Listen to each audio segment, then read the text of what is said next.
Hello and welcome to FPL Mate, your best mate for fantasy Premier League content for the 2023-24 season. My name is Dan, and 10 minutes ago, I thought I was about to start a stream thinking Arsenal have just lost the Community Shield. I was going to be a little bit downbeat, I'm not going to lie, but what a turnaround! What a turnaround! Trossard scoring in the 150th minute, pretty much, with so much additional time being added on there, with a wicked deflection, puts it past Ortega, and yeah, winning on penalties in the end. So yeah, I know it's just a glorified friendly. I'm aware of that, but still, nice to get the season off to a good start for Arsenal. And I do think maybe. Some of you guys may agree with me, some of you guys might disagree with me, but I do feel like Arsenal look pretty good. I feel like Arsenal looked pretty good in that game, to be fair. I thought maybe this is just my bias, but I do feel like Arsenal maybe looked like the better team in that game. But you guys can maybe let me know what you think. I'm very, very keen to get your views on the Arsenal versus Man City Community Shield game. So let me know your thoughts, and we'll read out some of your comments and some of your analysis, because I know we've got some good football brains in the chat today. So yeah, first of all, before we go any further, I do just want to say thank you so much for the support on the video that I uploaded this morning. Obviously, I put a lot of work into that bad boy. Really hoped you guys were going to like it, but you guys have really shown some amazing support on that one. Loving reading all of your positive comments, and obviously you smashed the like targets as well. So I am working on a part 2 to that video, which I'll be uploading tomorrow morning. So yeah, we're going to be uploading a part 2 to the 100 Experts video tomorrow morning. Hopefully that's going to be a pretty good one as well. I've got plenty of kind of football news, FPL related news to share with you guys today, kind of going around the friendly games a little bit and talking about that. We are going to be having a look at the Arsenal versus Man City game and what that means for FPL. We're going to be rating some teams as well. If you want to get your team rated, make sure you are following me on Twitter and reply to a tweet I put out like maybe an hour and 20 minutes ago. I put out a tweet. If you just reply to that one with a screenshot of your team, we'll be looking to rate some of your teams, and of course we'll be finishing the stream. And I haven't really done this very much in this preseason, so I do want to do a little bit of a Q&A as well. So if you've got any FPL related questions, we will be doing those at the end of the stream. We're going to go on for about an hour today. So yeah, lots to come in today's stream. I'm enjoying doing these daily streams a lot because I feel like we just get to keep updated with all of the FPL goings on, and keep updated with the news and stuff like that, and have a chat with you guys, see whether where everyone is thinking of moving in terms of which FPL players they are currently picking. So let's first of all have a look through the chat, see some of your guys' reaction to the Arsenal versus a Man City game. RMT Goat says they were the better team overall, but both were great. It's just Palmer had a great shot. He did have a really, really good shot. Alan said Arsenal won first half, City won after Foden came on. Maybe you mean after Foden came off, potentially there. But yeah, well, no, Foden came on. So it was Grealish who came off, Foden came on. Yeah, no, that makes sense. Yeah, Arsenal creating a lot of good chances in the first half. We saw Havertz have 2 really good opportunities to score there. Obviously didn't score. It seems like Havertz, I don't know if you guys agree with me here, but Havertz seems to be just an expert in getting into those right positions, being in the prime positions to score goals, but he just cannot seem to finish it. And fair enough, maybe you could say Ortega made some good saves there, but on the other hand, why does Havertz keep missing these chances? That must be a little bit worrying from an FPL perspective. If you've got the likes of Saka and Martinelli in your team on those wings, you kind of want to have assists, right? You want to have assists added to your game. But if Havertz is not going to finish the chances that his teammates are generating for him, that might damage Arsenal a little bit in terms of those assists, to be fair. So yeah, something to consider, I suppose. Yeah. Alan says, I'm worried for Arsenal until Jesus is back. Havertz is such a bad finisher. Yeah, that's kind of what we're alluded to a little bit there. The Goat Effect says, I'm scared about Foden. Yeah, that makes sense as well. Scott also says, Foden is now a worry, human being, and Kyle kind of with the similar opinions there, that Foden is maybe a little bit of a risk there. So yeah, I definitely agree with that one. I think, first of all, let's go through what this game meant, because I'm not going to overhype the game too much. It wasn't the best game of football I've ever seen. It was fine, but it wasn't too exciting, maybe. It wasn't too entertaining, and I don't know if we learned too much about the players on the pitch, but I do think we did learn some things. I do think there are some takeaways from that game that we can apply to our FPL. So I've got some notes here, so excuse me if I'm kind of looking off to the side. I've written loads of notes of things I want to talk about today. So yeah, so first of all, yeah, we saw lots of yellow cards, and it does seem to be the case that with kind of time wasting and other things like that, the referees are going to be a little bit stricter on the fair play rules, meaning that we might see some more yellow cards in FPL this year, which could be a little bit disappointing for those kind of maybe the defensive midfielders, our centre backs, perhaps our full backs as well, could be picking up a few more yellow cards this season, which may impact the bonus point potential of a lot of defenders, which I think is a kind of a valuable worry, I suppose.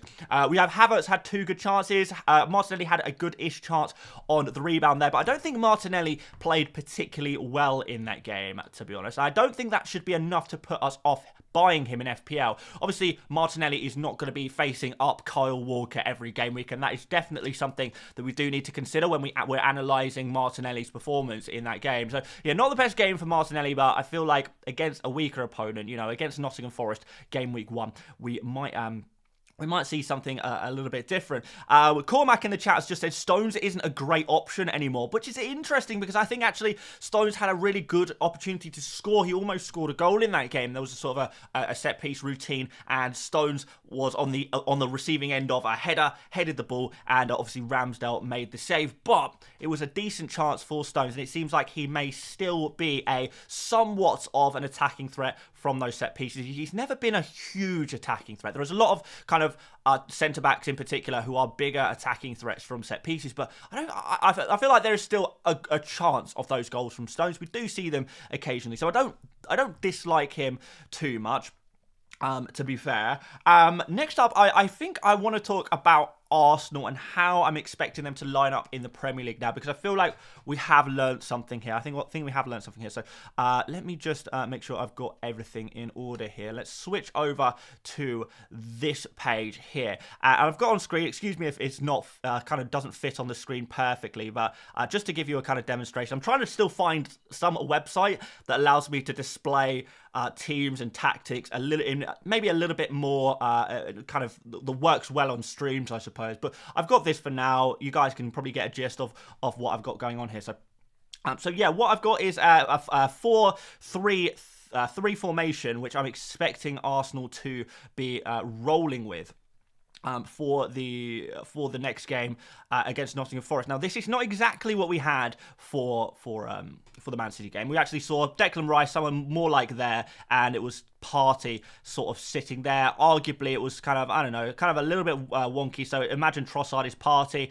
and it was something a little bit more like that. I think that this kind of formation that was against Man City really does benefit Ødegaard, because he's got kind of 2 good defensive kind of midfielders behind him and allows him to kind of attack a little bit more there. We've got Timber in here, kind of inverting a little bit here. However, I don't think we're going to see the same for the game against Nottingham Forest, because I do feel like this formation that Arsenal went for here was kind of what Arsenal might play in the more they want to be a bit more defensive, when they want to be a bit more reserved against the more difficult opponents. But Nottingham Forest is obviously one of the weaker teams in the Premier League, respectfully, and therefore we are going to see Rice maybe taking that number 6 role. We're going to see Trossard back up here with Ødegaard here, and we'll have these two number 10s, 2 number 8s, 2 number 10s, 8.5.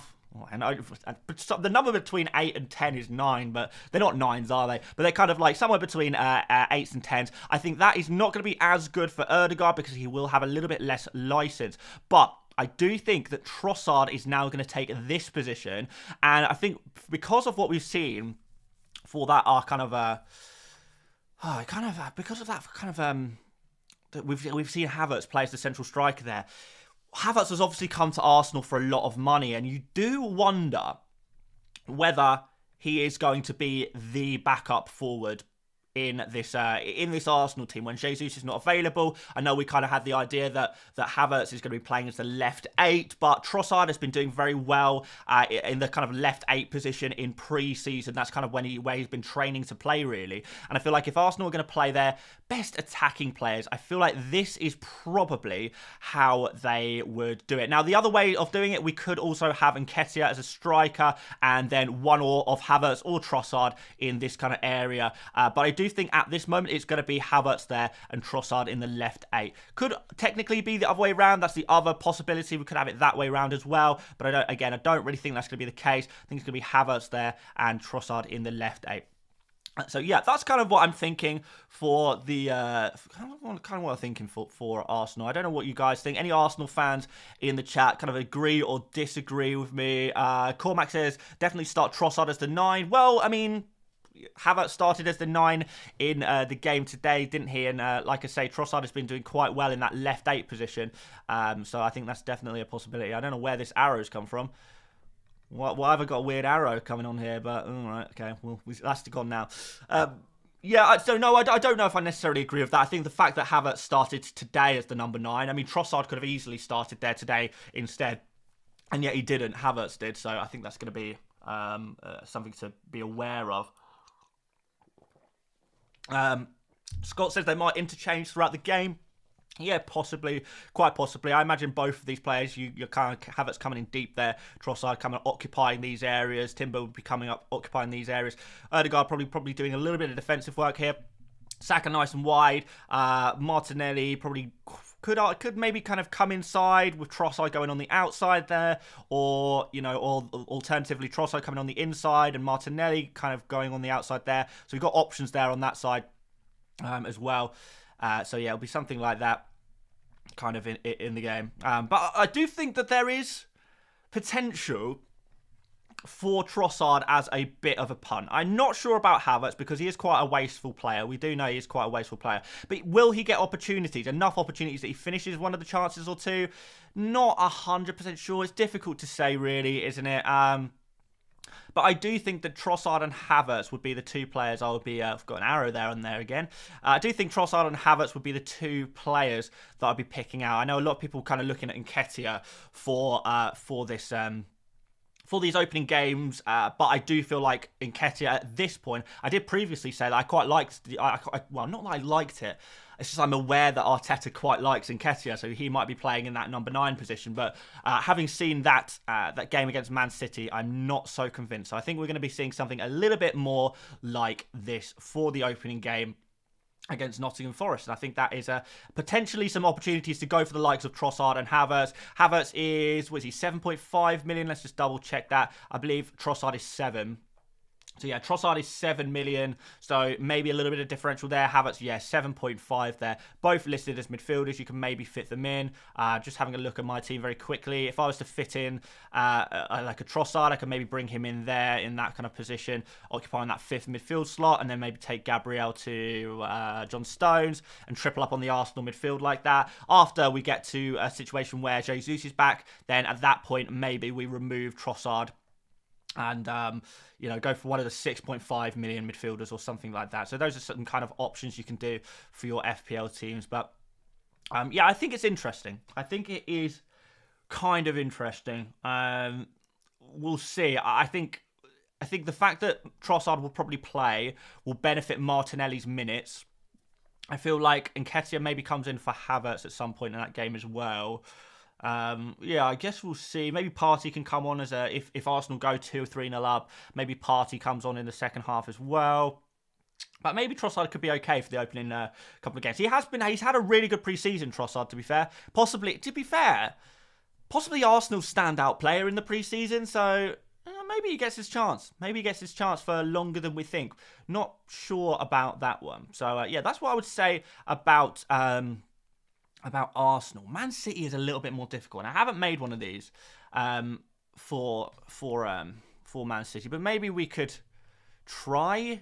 Really, really difficult to kind of actually work out how Man City are going to line up. So yeah, I mean, do we even bother trying to predict a Man City lineup? I mean, I'm not going to pretend to be an expert on how Man City will line up. Even the Man City experts can't figure it out. So I don't know what chance I have. But it's an interesting one, to say the least. But we will probably see. Well, I mean, I don't know. I mean, let's quickly turn this team into a blue team. Erling Haaland plays there. Grealish is probably locked in on that left-hand side. Rodri is probably locked in here, isn't he? And John Stones here. And after that, it's just kind of difficult. We'll probably see Diaz here. And then Walker or Akanji, not sure. Maybe. I mean, we'll put Akanji there for now. Is Laporte going to start the opening game? Maybe.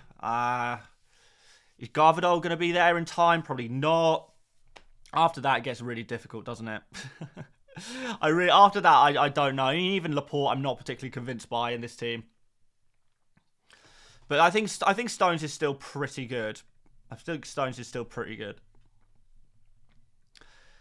Yeah, it's just for me, it's Stones and Haaland. I think Foden, even if Foden does start, where does he play? Does he play on the right there? Does he play in one of the two central positions here? I feel like Grealish has probably got that left side on lock, and that was Foden's best position when he was getting the most FPL points in the past. So I don't know. Could we see Foden on the wing here? Possibly. But I mean, it's difficult to say. We've got Cole Palmer now, also going to be in the rotation machine that is Man City. So maybe we just give up on that bad boy. Absolutely just give up on that bad boy and forget about it. So, okay. Right. Guys, I know you want me to just rate teams all day. That would be very, very boring. And I do want to make some content on this channel. So, yeah, let's try and do some content and have a bit of chat before we just do some rate my teams. So just be patient. Maybe we'll do a few in a few minutes. But basically what I would say is Man City not really too keen on many of their players. Ederson, Stones, Erling Haaland, of course. Maybe Foden. Outside of that, kind of difficult for me to say. Yeah, struggling with them. Struggling with Man City at the moment, other than the very obvious and nailed on picks, because we're just going to see rotation, aren't we? All right, so we have got a couple other bits and bobs of FPL news today we need to go through before we jump into some ratings of teams. So let's go through those very quickly. So we had Spurs. Spurs did quite well today. They won 4-1 against Shakhtar, didn't they? Harry Kane scored 4 goals in that game. So Harry Kane actually wearing the captain's armband. So he was the match day captain and scored 4 goals in the game. I have seen reports here and there that if Kane were to leave for Bayern, then it could go down to the wire, as in, take a lot of time to go through right until the end of the transfer window, which could mean that Kane starts the season playing for Spurs and hopefully doing quite well. He clearly, whilst he is at the club... Oh, 5-1, sorry. Yeah, there was a goal at the end, wasn't it? There, what's his name? The young lad. His name escapes me. I'm sure someone in the chat will tell me. Was it Troy Parrott? Yeah, scored a goal at the end, which I actually forgot about. So 5-1. Yes, and yeah, Kane could be at the club for a few weeks, and whilst he's at the club, he's probably going to score goals. His motivation clearly has not dropped. He's still captaining the club. He is still obviously scoring goals in that game, which is very, very interesting. And I thought there were some nice takeaways from that game aside from Kane, because I know not a lot of people are going to want to go for Harry Kane in their FPL teams, whilst there's still a lot of worry whether he's going to be at the club or not. Dane Scarlett, that was it. Dane Scarlett, sorry. I don't know why I say Troy Parrott. He's the other young striker that they have there, isn't it? Thanks, chats. Yeah, Dane Scarlett was the goal scorer at the end there.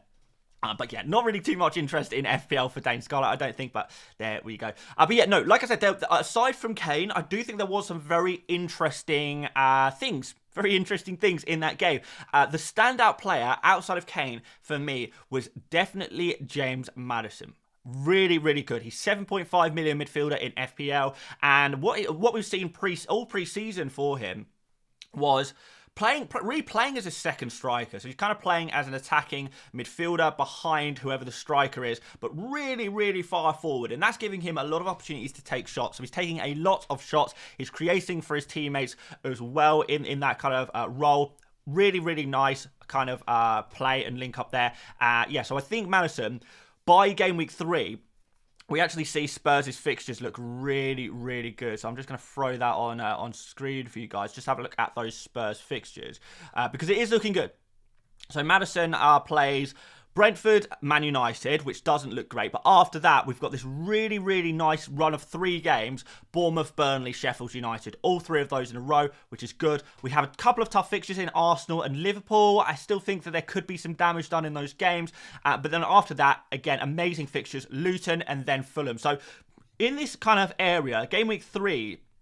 to maybe, you can take it as far as you like, but maybe to game week 10. Game week 3 to game week 10. There could be some huge FPL points for someone like James Maddison. So really, really like him as a pick. I think within the first couple of game weeks, we're going to find ourselves all talking about James Maddison. And I think the new Postecoglou system at Spurs has changed a lot of things. They are obviously looking way, way more attacking. They are generating so many chances, but it is looking like defensively they're going to be poor. So Spurs are probably going to emerge this season as a really good attack on one hand.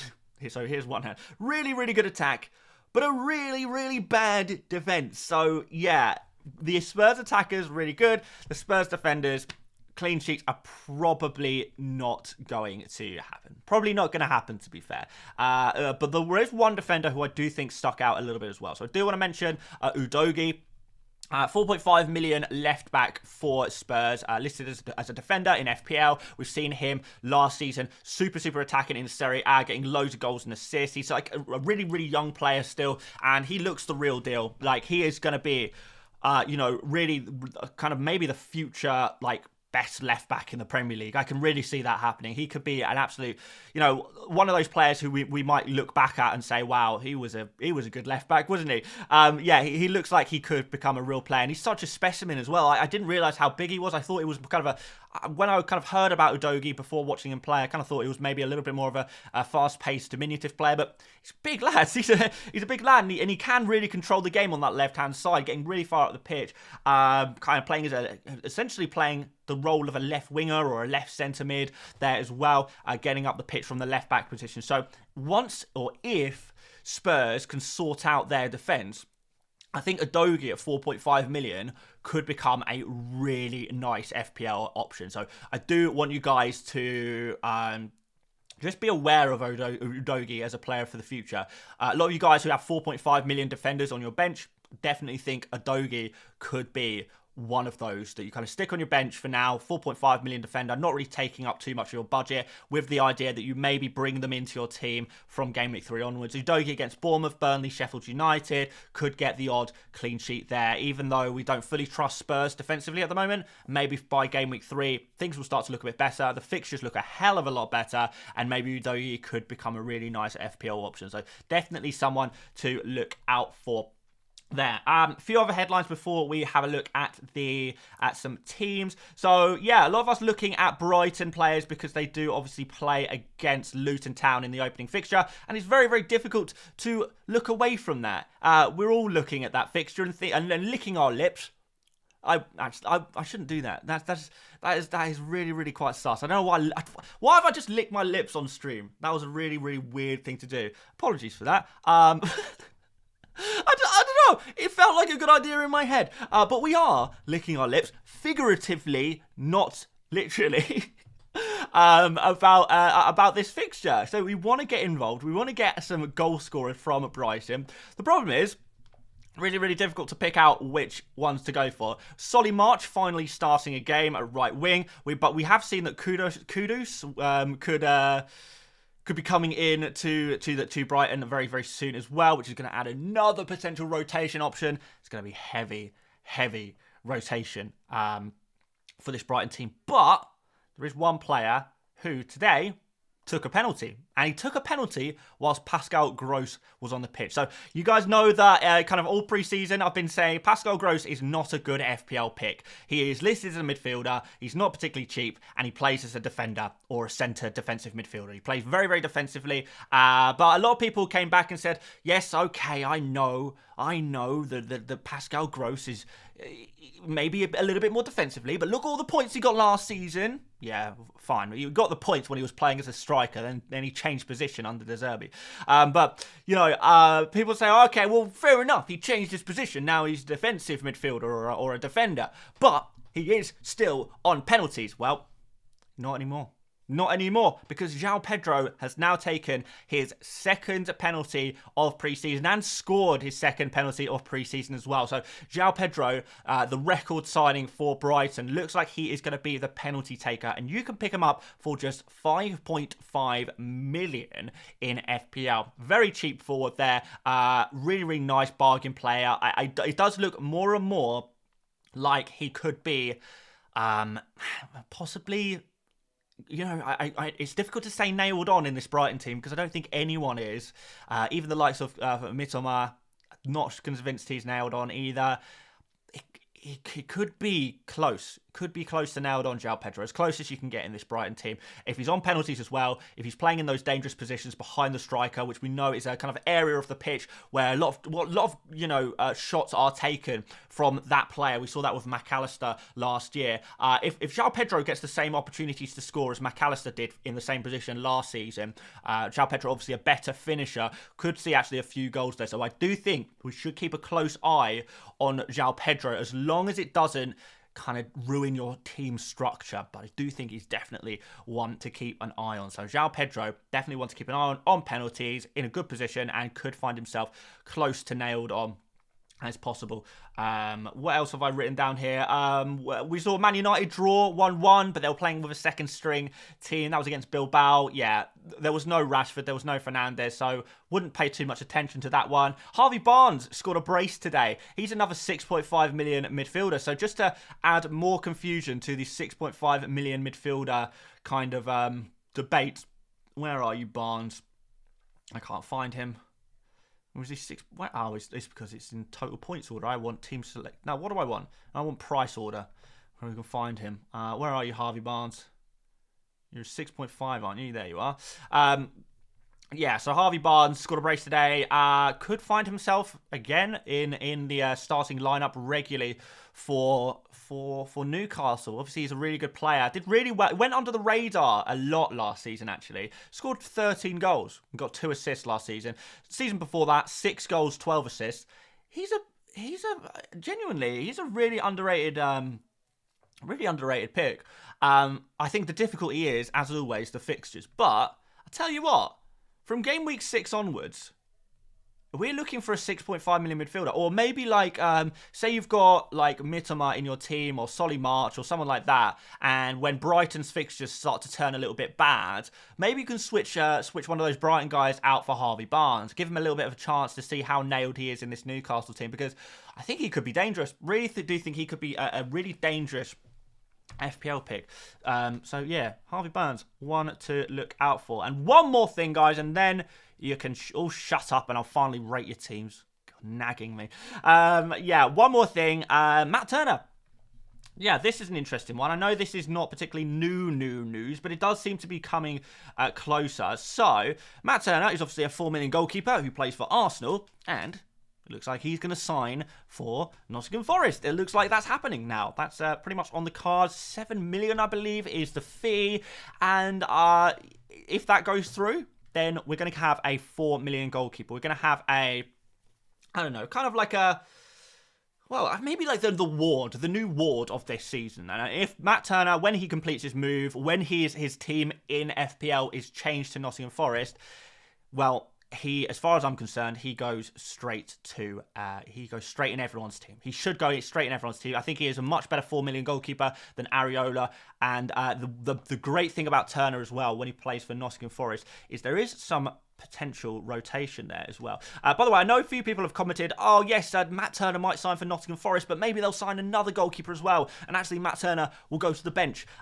Turner has not signed for Forest to play on the bench. There is an understanding that if Turner does move to Nottingham Forest, he will be their only goalkeeping signing, or at least their only first choice goalkeeping signing this summer. So Matt Turner is going to be the main man at 4 million, which is pretty good. So yeah, I feel like Cormac has just alluded to exactly what I wanted to talk about next, and that is the Matt Turner rotation. So this is the Fantasy Football Hub fixture ticker. As always, we're using Fantasy Football Hub's amazing set of tools. They really are so good. Like anyone who, if you really fancy yourself as an FPL manager, like you want to be like a top FPL manager, you really should have access to a toolkit like the one provided by Fantasy Football Hub. They are my favorite, and I have got you a 50% discount code in the description where you can get 50% off your membership. You can pay that monthly if you want to, if you just want to try it out for a couple of months or whatever. Yeah, check out the link in the description. If you're serious about your FPL, you want to have access to this toolkit. But this fixture ticker is one of many, many tools, and I'm having a look here at Nottingham Forest from a defensive point of view. Where are their good defensive fixtures? Well, we can see that they have good fixtures for defence in Game Week 2, Game Week 5, arguably Game Week 7 and 8 there as well. So there are some opportunities where you could play the 4 million goalkeeper if you really, really wanted to rotate him in. But looking at how he kind of rotates with some other players, I think is where things get interesting. So Crystal Palace, we have Johnston. I've accidentally put in Fulham there. We want to remove Fulham. Get rid of Fulham. I don't know why you are there. Go away. So we want to add in Fulham. I want to add in... Let's add in Everton as well so we can have a look. Well, actually, we'll do Crystal Palace first. So, obviously, in Game Week 2, Crystal Palace play against Arsenal. That's tough. So maybe for that game, you could, if you have Johnston, you can bring in Turner for that game potentially there, and then go back to Johnston. Then Game Week 5... we have an away game for Palace against Aston Villa. Maybe again you can bring in the Turner against Burnley at home. So in those two difficult games for Crystal Palace in these opening 6, the two most difficult games in the opening 6, they are the exact 2 game weeks where Nottingham Forest have super nice home fixtures. So I think that's definitely something to consider. Obviously, then you can go Game Week 6 back to Johnson against Fulham. Then, again, if you don't fancy Johnson against Man United, you can maybe try Turner against Brentford. Not so convinced by that one personally, but then we've got Crystal Palace at home against Nottingham Forest there after that. So, in this Aston Villa and Arsenal game in 2 and 5, if you're going for Johnston as your primary goalkeeper, I do think there is, particularly in Game Week 2, to say, okay, Sheffield United at home is a really good fixture. Maybe we will try Turner out for that game week. And you can do that without having to spend any money on your bench. And I think that's a real advantage there for going for this combo. Now, a few people have mentioned that he also combines quite well with Everton. So just throw in Everton there. Where are you, Everton? I had you and I've lost you already. Have I lost you permanently? I don't know. Where are you, Everton? Come back, Everton. Oh, you're there. Okay, so yeah, there's a fairly decent rotation here as well. Game Week 2 against Aston Villa away, and Game Week 5 Arsenal at home. So same 2 teams that Everton play, but the other way round for Crystal Palace. So it's the same kind of rotation there.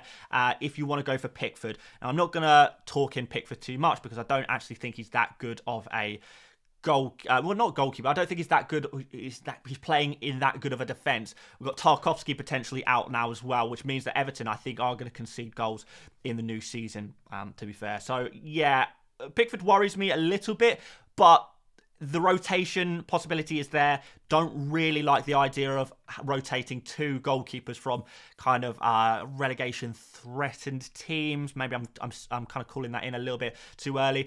Just to give an example of how Turner will rotate with some of the other goalkeepers. Just get rid of Everton there for a second. And let's put in Man United. I know a lot of people going for Onana. Potential there to rotate with Onana for Game Week 2. Maybe Game Week 5 as well. Yeah, possibly. Again, it's 2 and 5 that we're really looking at. I I feel like he does rotate with Onana a little bit, but I think he rotates a little bit better with some of those other guys. But we'll remove Manchester United from there and have a look at who are the other kind of goalkeepers people are going for. Maybe Leno. Maybe not. There's not really. The rotation with Leno is not really very good, though, to be fair. So I don't think that works. Steele, a lot of people going for Steele as their goalkeeper. Can we have a look at that quickly? I haven't actually had a look at this myself yet. But we don't. We have an okay rotation for game week 5, but that's about it. So maybe if you've got Steele, you can maybe have Turner in for game week 5. I guess the advantage of going for. Flecken as well. Okay, we'll throw him in a second. I guess the advantage of going for Turner alongside Steele is that you do have that kind of chance if Steele does eventually get phased out and Verbruggen starts for Brighton. At least you have that nice backup there, which is going to be an advantage. But I would be looking to have Turner no matter what. I'm just kind of looking at some rotations here. So Brentford are the other potential rotation.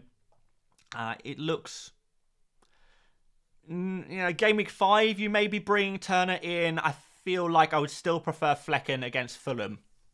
However, there's no real good rotation in game week 1, which is one of Brentford's tougher fixtures. But yeah, game week 5, potential rotation there, I suppose.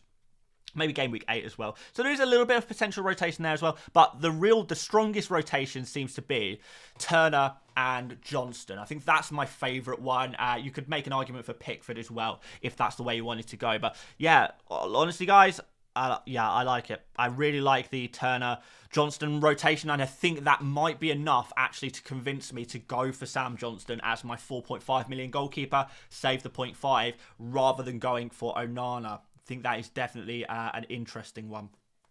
So yeah, something to consider. All right, guys, I'll finally stop. We've got some very, very naggy people in the chat. Some people seem to be enjoying the content, but others are just here for the team ratings. Let me tell you, if you're just here to get your team rated, I hate to say this, but we have like 300 teams that you guys have sent to me. So I'm fingers crossed I can rate some of you guys' teams, but there is never a guarantee, and I really don't want you guys to be disappointed that maybe you've waited around and I haven't rated your team, but we'll try and get through as many as possible. So to remind you guys, I put up a stream somewhere here.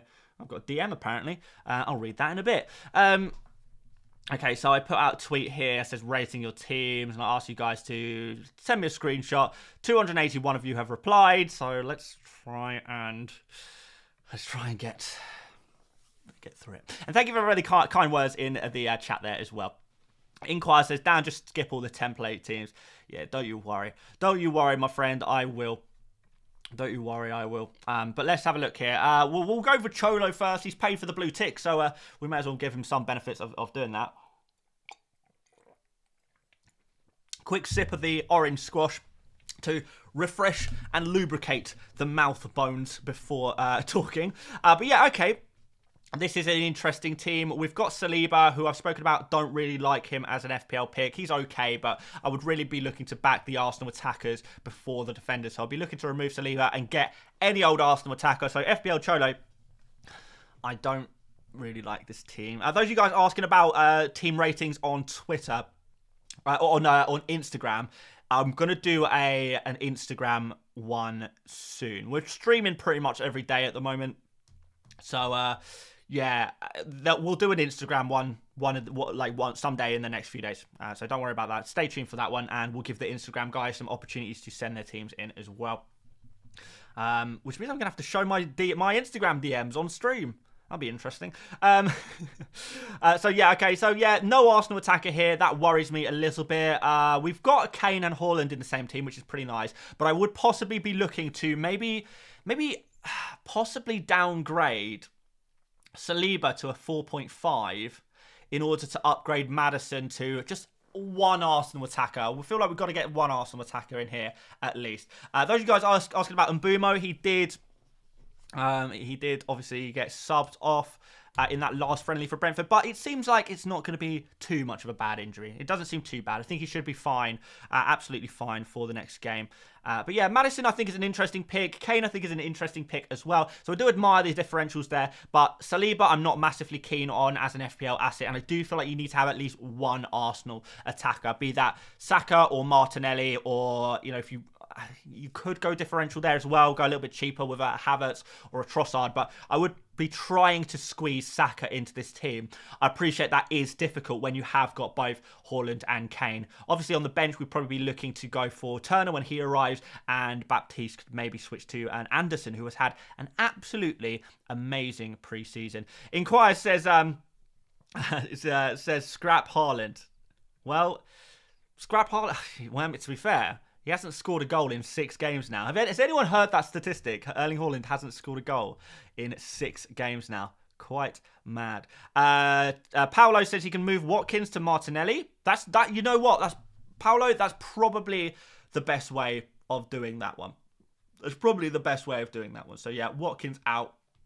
And then switch that formation up and go for Martinelli in midfield. I mean, I would probably try and go for Saka, though, to be fair. Maybe that involves downgrading Maddison to a 7 million. If there's any 7 million that you kind of fancy. Trossard differential there, maybe. I don't know. I do like Maddison as a pick. I don't know if I want him for game week 1 or not, though. That's kind of the difficulty, isn't it? Let's scroll down and find another random team. We've got Hans Christian Lid. This is a 4. I mean, to be fair, it's a 4-4-2. It's kind of template. I don't mind this team in terms of I don't mind this team in terms of a Salah team, because there's a lot of Salah teams out there, and a lot of them I'm not too keen on. This one I like. I like this Salah team. I feel like if I was to have a Salah team, I feel like the 4-4-2 is possibly the way to do that within budget. Maybe one change I would go for is maybe swap Wissa to João Pedro. I'm getting increasingly bullish on João Pedro, actually. So maybe Wissa to João Pedro could be the answer to that one. I do think Wissa is a good pick as well, to be fair. So both good picks there. Yeah, in general, for a Salah team, I like this team. Yeah, this is a good team. Hans, good job. Like this one, man. Let's have another random scroll down. We've got OQ99. Don't know what that means. This is a team that is starting Mubama. Why is it starting Mubama? Okay, I see. I see what's going on here. So this is a team that is so desperate to fit in Harry Kane that it is indeed running with not 3 but 4 min price players. Oh, Hans is in the chat. Nice to see you, man. Hans has said, yeah, I've already done that change. Fair enough, man. Fair enough. Sounds good to me. But yeah, looking good. Right. Looking at this team, yeah, I would not be happy to go with 4 base price players. You know, baseline price players who will be, you know, absolute minimum price players, because we've got Mubama, Baldock, Gusto, and Baptiste all in there. Mubama is just not nailed on. Yes, he will get some game time, and he could nail himself reasonably on, but you still would be stuck with a striker for West Ham, and even the best strikers for West Ham don't get too many FPL points, so not really a place in your team I would be wanting to have there. So I feel like if you are going to try and do this, then probably needs to be a sacrifice. Martinelli is probably the player you want to be sacrificing. Like we've mentioned João Pedro a few times this stream, but I'll mention him again. If we downgrade Martinelli a little bit there, you can take him to like a 7. You could take him to a 7.5, to be fair. If you take him to a 7.5, maybe Phil Foden or Maddison, and you take Onana to a 4.5, Johnston is my personal favourite 4.5 goalkeeper, then that allows you to upgrade Mubama to a João Pedro, which will cause you headaches down the line, but it will cause you less headaches than Mubama does, to be fair. So, yeah, this team does have that slight problem there. So OQ99. So it's an interesting attempt to squeeze Harry Kane in the team without making compromises in the midfield. But you're basically playing with 10 men every game week, which is not really something you want to be doing. Next up, Ibsy FPL. I feel like we've had a look at Ibsy's team before, but this is the current team. I'm guessing this is a 4-4-2, or is it? No. Could be a 3-4-3 with João Pedro playing and Henry on the bench. That's probably what it's going to line up with game week 1. We've got two 6.5 million midfielders there. You've managed to squeeze in Saka and Rashford, which is pretty nice. And you've managed to afford Onana in goal there as well. So, yeah, in terms of teams that include both Erling Haaland and Harry Kane, Ibsy, I like this team. This is nice. This is very nice, my friend. Yeah, well done. Yeah, like this one a lot. Yeah, if you guys are kind of watching this video and kind of trying to get inspiration for your drafts, maybe you are looking to make a Harry Kane team, a team with Harry Kane in. This is what I would be looking at doing. I'd be looking at doing something like this because you allow yourself to keep the 3-4-3 formation. The one thing I would maybe change is I'd maybe be looking to upgrade one of the 6.5 million midfielders just to get a slightly better spread of price points. So you're at a slightly more price point. So maybe in that instance, you could possibly, I don't know, downgrade Onana, maybe take Mbumo or Eze up to a 7 million or possibly a 7.5 if you downgrade Henry as well. I would maybe consider, if you are going for João Pedro, and this is kind of a more general point, if you are going for João Pedro, I do like him as a pick, but because of the lack of alternatives at his price point, I mean, in fact, I feel like this is another job for the amazing tools over at Fantasy Football Hub. Get your subscription now, 50% off, link in the description. Get it before it's too late. And they have the deal still. They still have the deal. If you don't win your mini league, you get your money back from Fantasy Football Hub. Fantasy Football Hub will give you your yearly subscriptions money back, put it back in your account if you don't win your FPL mini league. That's how confident they are you're going to win your league this year. So don't miss out on that offer. You have to sign up before the deadline this week. You have to sign up before the deadline in order to get that offer. So don't miss out on that one, guys. I would not want you to miss out on that offer. So link in the description. Get that sorted as soon as possible. But I do want to demonstrate another one of the amazing tools over at Hub. The amazing tools. Because I want to have a look at some other forward options. So say everything goes very, very horribly with João Pedro. We need to replace him. Let's assume we have a little bit of wiggle room. So let's go up to, forwards up to the price of 6 just 6. Let's just say 6. You can see there's not a great deal of options. So say you've started João Pedro for game week 1, game week 2, maybe from game week 4 you want to be kind of doing something else. So we want to have a look at some 6 million forwards from game week 4 to game week 8 and their kind of predicted points and who you could potentially go for. So we've got Wissa there, obviously a little bit more expensive. Calvert-Lewin there, a little bit more expensive. And how many of you guys trust Calvert-Lewin? I feel like he needs to re-earn our trust as FPL managers a little bit. He can probably do it, but he needs to earn that trust.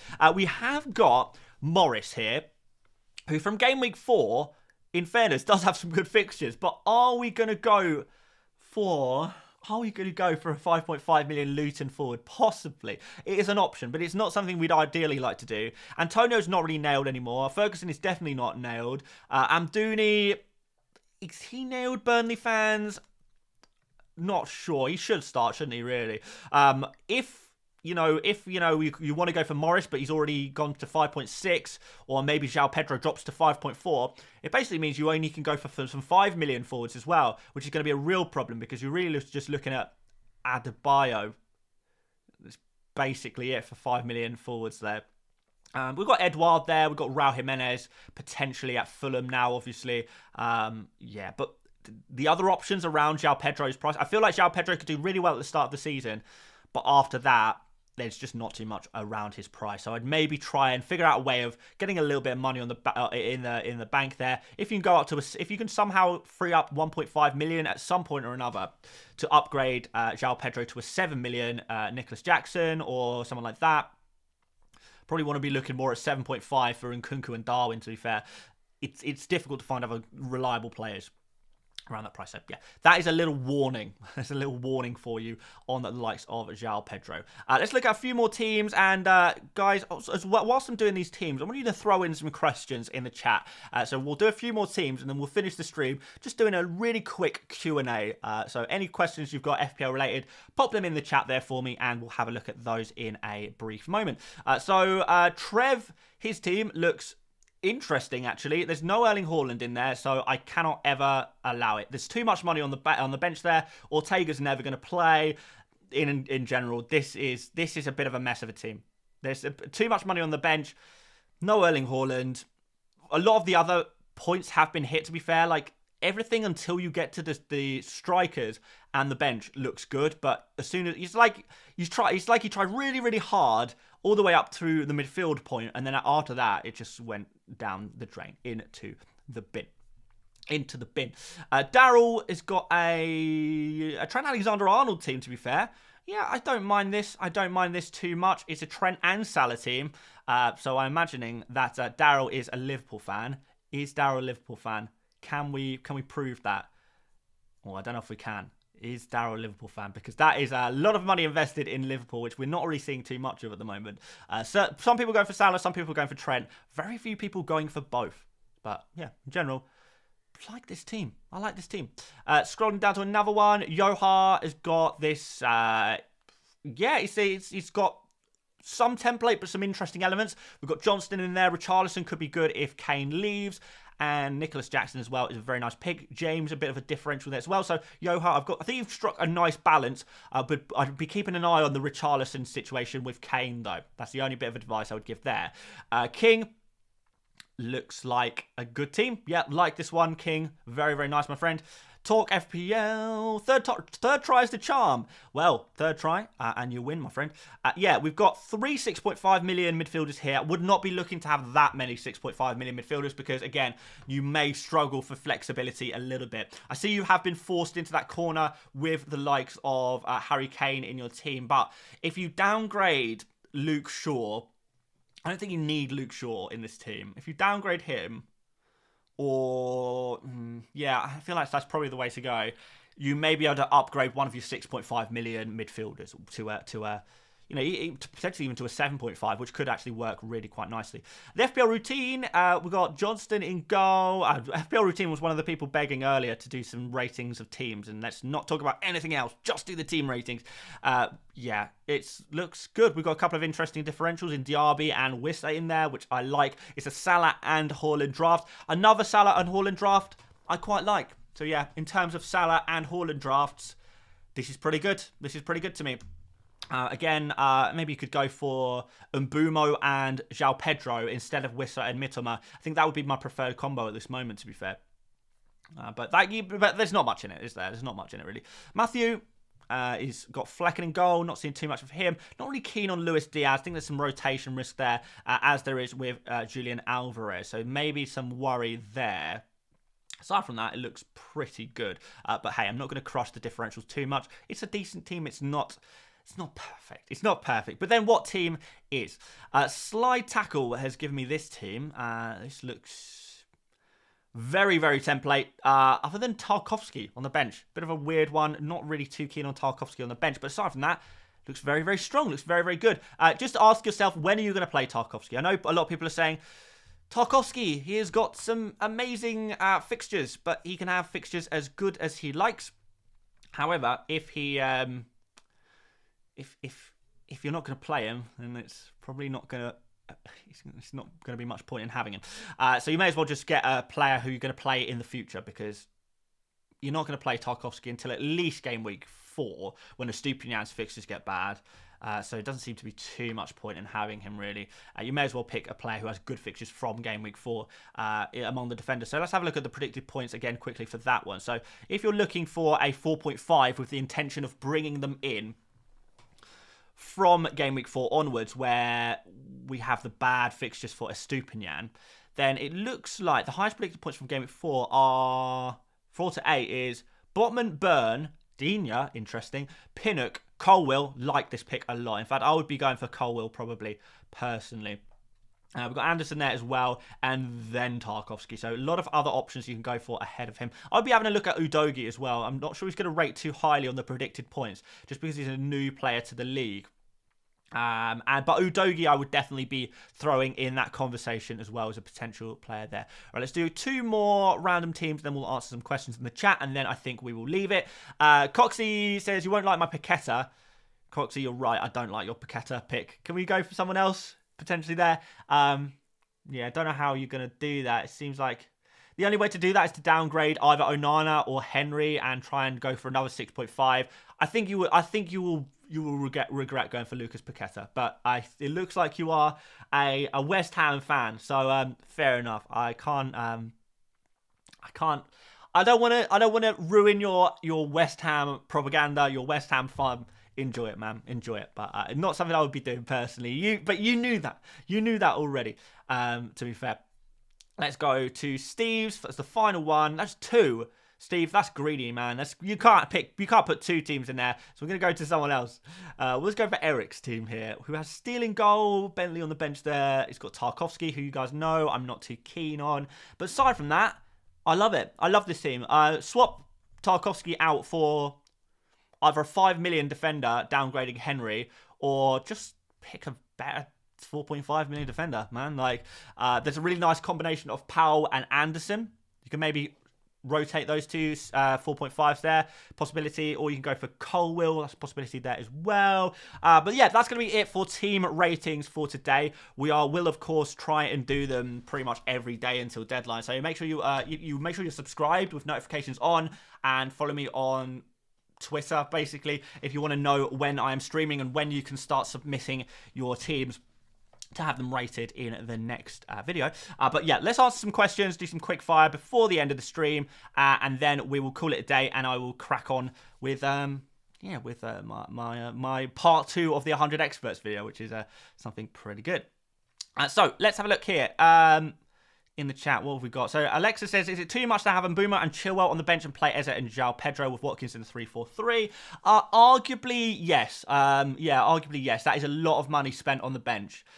I wouldn't mind it as much if it was like one 4.5 million defender and then maybe one 5 or 5.5 million player, but that doesn't seem to be the case, Alexa. So I'm not too keen on that personally. I think that's a little bit too much. You've got to ask yourself, if you're spending this much money on the bench, are you going to cause yourself a rotation headache where you actually don't know who to play and when? And are you actually going to play these players? If you're finding that you are spending a lot of money on these bench players, how often are you going to play them? If you want them for the future, is it possible that you could just use your transfers to bring them in at a later date? There's all these other things. And are you compromising the rest of your team? Could you just leave some more money in the bank to give you that flexibility just in case you change your mind on what kind of players you want for future game weeks? I think there are better ways of playing FPL personally. So that's kind of what I would do. Lizzie says Rashford versus Bruno. I think I prefer Bruno. I do think I prefer Bruno. On penalties, had some really good underlying numbers last year and was unlucky not to get more FPL returns. Now with Højlund playing as the central striker ahead of him, I think that's going to give more opportunities for Bruno to get some assists and get on the scoreboard. I think that could be really nice for Bruno. And I don't think Mount really damages Bruno either. So yeah, like the sound of that one. Averell says, go for Kane or distribute the money all round. That's up to you. There's advantages of going for both. I do feel like we probably want to try and find out what's going on with Kane before starting with him for game week 1. That's the only thing I would say about that one. Paolo says, how essential is an Arsenal attacker? Have some good drafts without Arsenal attackers. I would say it's reasonably essential. We've got some really nice fixtures for the start of the season. For Arsenal, so I would be looking to play him basically, play them, whether that's a Saka or an Ødegaard or a Martinelli. Probably Saka is your best bet, isn't it? But the Nottingham Forest game, the Fulham game, the Everton game, even the Spurs and the Bournemouth game.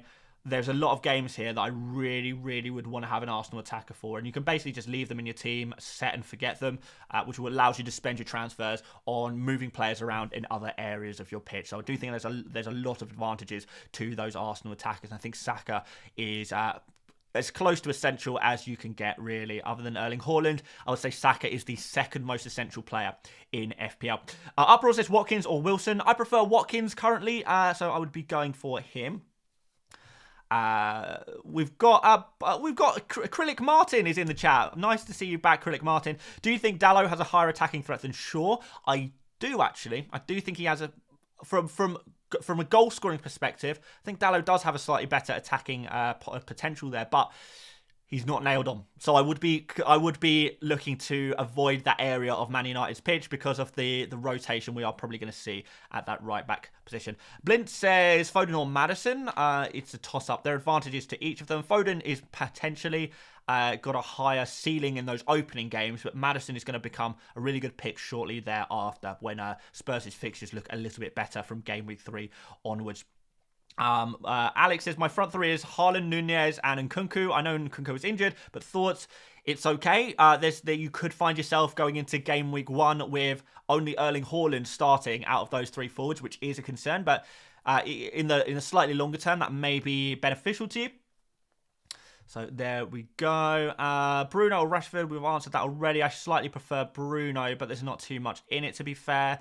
And we've got some other things in the chat. Cormac says, should I sell Sims for Mubama? If you want to, it's probably not going to make too much of a difference. The only thing with Mubama is that there is serious potential that he actually could become a playable asset, which you can't really say about pretty much many of the other 4.5s, really. So, yeah. LSX says, why still so many people neglecting Solly March? He's nailed in my team. He's only just started his first friendly of the preseason today. So I think that's the reason he's not been playing. He's been kind of been wrapped in cotton wool this preseason, so we've not really seen too much of him. We weren't sure how available he was going to be for the start of the season, but it does look like Solly March for Brighton is going to be starting the season, which definitely should now put him kind of in our thoughts, I think. We need to be thinking a bit more about March now. Shezan says, Alvarez thoughts, a little bit risky, a little bit of rotation. MK says, is Zinchenko fit for game week 1? I doubt it. I think Timber starts in game week 1, so I would be looking to avoid Zinchenko. Just go for Gabriel as your Arsenal defender. I don't think you need to double up on the Arsenal defender there, to be honest. Joshua says, best 4.5 goalkeeper for game week 1 to 6. We can have a quick look at the predicted points. I'm not sure what that's going to say. For me, it's Johnston. But different people are going to have different kind of perspectives on that one. It does look like Flecken, Johnston, Steele, and Pickford in that order are the best to game week 8. But you said 6, so let's reorder this a little bit. Okay, that still says Flecken is your best pick, followed by Steele, followed by Johnston. So I would be going for one of those 3. The AI machine learning reckons Flecken. Flecken. It's a Flecken reckoner. It's reckoning the Flecken. Is going to be the best goalkeeper for those opening fixtures. So maybe go for Flecken. If you're not confident about that one, go for Steele. If you're worried about Steele being replaced by Verbruggen, go for Johnston. Johnston is my pick personally, but that is up to you. And I think we're going to leave it there, guys, because I have got to cook dinner for Mrs. FPL Mate, and I also have to, work on tomorrow's video. So, yeah, I'm going to leave it there. Thank you so much for joining me once again for some more FPL chat updates and some team rating. It's been very, very fun. As always enjoy doing these streams. I'm going to try and do them as frequently as possible. We're going to be trying to go live around 6 p.m. near enough every single day over the next few days, all the way up until deadline. We've only got 5 days until FPL launches, so not long now. We really do need to kind of start solidifying our teams, don't we? If you wouldn't mind dropping a like before you disappear, it really does help out the channel so much. I cannot explain how much it helps when you like the video, so please like and do subscribe. Make sure you've got notifications on if you want the notifications on when we're next streaming and next rating some teams. We've got some videos on the channel as well. If you want a little bit more FPL Mate on your faces for whatever reason, then yeah, check out a video or something. But aside from that, we're going to leave it there. Thank you so much for watching once again,